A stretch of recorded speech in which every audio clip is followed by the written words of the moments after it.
Ek is Annelien Du Plessis, verbonde aan die Noordwes Universiteit in Potchefstroom by die eenheid van omgewingswetenskappe en bestuur. Ons het heelwat nagraadse studente wat navorsing doen op geïntegreerde plaagbestuur van 'n verskeidenheid insekte, maar onder andere die herfskomandowurm. Hulle kyk na baie verskillende dinge, soos byvoorbeeld watter gasheerplante word gekies, watter insekdoders ons moet gebruik om die plaag te beheer, en dan ook kyk ons na die LD50 waardes om te kyk of daar middels is waarteen die insek dalk reeds weerstand het of waarmee hy dalk met weerstand die land ingekom het omdat hy 'n indringerspesies is.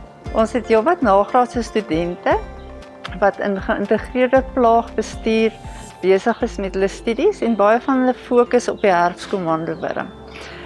Die herfskomandowurm kom oorspronklik van die tropiese en subtropiese gebiede van Noord- en Suid-Amerika. Hy het oorwinter in Texas en Florida en dan beweeg hy stelselmatig op gedurende die mielieproduserende seisoen en dan het hy hierso so teen die herfsttyd bo in die wat hulle noem die Corn Belt van Amerika aangekom. En van daar kom die naam die vol armyworm of dan die herfskomandowurm in Afrikaans. Die herfskomandowurm het nie in Suid-Afrika aangekom en so teen die einde van 2016. Hy het in Afrika aangekom, bo op in Afrika in 2016 en toe stelselmatig afbeweeg na hier in Suid-Afrika toe. Die optimum temperature vir hierdie insek om te oorleef is so tussen 28 en 30 grade Celsius. So, omdat dit 'n tropiese en subtropiese plaag is, kan hy glad nie ons Hoëveldse winters oorleef nie. Oorleef het bo in Limpopo in die warmer gebiede, so hy het nie verdwyn soos wat ons gehoop het nie, hy het hier gebly en hy is nou hier om te bly en van daar af kan hy dan nou stelselmatig afbeweeg in die mielieproduserende gebiede in. Sy hoofgasheerplant is mielies, alhoewel hy op 'n baie groot verskeidenheid gasheerplante kan voorkom. Indien jy hom 'n keuse gee, sal hy wel oorgaan op mielies. Die herfskomandowurm het 'n volledige lewensiklus, wat beteken dat hy 'n mot het, wat 'n eier lê, larwes wat uitbroei uit die eiers uit, 5 keer vervel, totdat hy by die 6de instar life kom, dan 'n papie word en dan weer 'n mot. Nou hierdie lewensiklus is onder warm toestande baie kort. Die larvale stadium kan 2 weke en minder wees onder warm toestande. Dis baie belangrik dat boere nie net die eerste keer wat hulle hom sien chemiese insekdoders toedien nie. Hulle moet ingaan en waarnemings in die lande maak.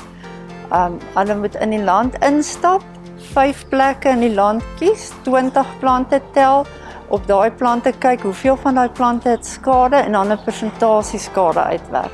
Dan is dit ook baie belangrik dat hulle sou hulle insekdoders toedien, seker maak dat hulle verskillende groepe insekdoders wat op verskillende maniere werk afwissel. As ons nie dit doen nie, dan gaan ons baie vinnig weerstand kry teen hierdie insekdoders. Daar's baie weerstand reeds op ander plekke in die wêreld gerapporteer teen insekdoders. So dit is baie belangrik dat ons seker maak dit is wel nodig om te beheer en dan tweedens moet ons die insekdoders afwissel. Indien 'n boer vermoed dat hy herfskomandowurms in sy mielies het, moet hy gaan kyk na die skade eerstens. Klein larfies sal klein venstertjies skade op die blare maak en dan groter larwes eet happe uit die blare uit. As ons in die kelk van die mielie inkyk waar hierdie larwes gewoonlik ingaan as hulle groot is, maak hy 'n misprop wat ook bietjie problematies is met die beheer van die larwes.